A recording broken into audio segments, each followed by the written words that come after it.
আজ যারা বড় বড় কথা বলছেন তারা হিন্দুর জন্য কতটা লড়াই করেছেন, কি ত্যাগ করেছেন? 4 পয়সার ত্যাগ নেই। বিজেপিতে কামাতে এসছেন, কামানো কমে যাচ্ছে। আমি দোকান সাজিয়ে দিয়েছিলাম 77টা এমএলএ দিয়ে, 1 ডজন এমএলএ আজকে নাই কেন?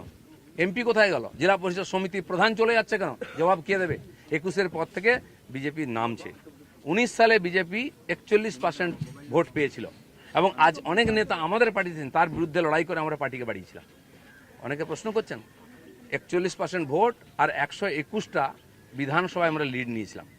5 বছর পরে 24 সালের ইলেকশনে সেই ভোট 39% নেমেছে আর 91টা বিধানসভায় আমরা লিড পেয়েছি। পার্টি এগোচ্ছে না পিছোচ্ছে? আমরা জিততে ভুলে গেছি 21 সালের পরে। প্রশ্ন করুন, পাবলিক প্রশ্ন করছে। দিলীপ ঘোষের এটাই প্রশ্ন আছে। যারা আমাকে প্রশ্ন করছেন আমি তাদের দিকে প্রশ্ন করছি। আপনারা তো নীতি শেখাচ্ছেন, রাজনীতি শেখাচ্ছেন, হিন্দুত্ব শেখাচ্ছেন, কি দিয়েছেন সমাজকে? কেন পার্টি নেমে গেছে? 250 লোকের প্রাণের বিনিময়ে যে পার্টি দাঁড় করিয়েছিলাম সে পার্টি কোথায় আজকে? কেন হারছি আমরা? কেন লোকে ছিচিৎকার করছে?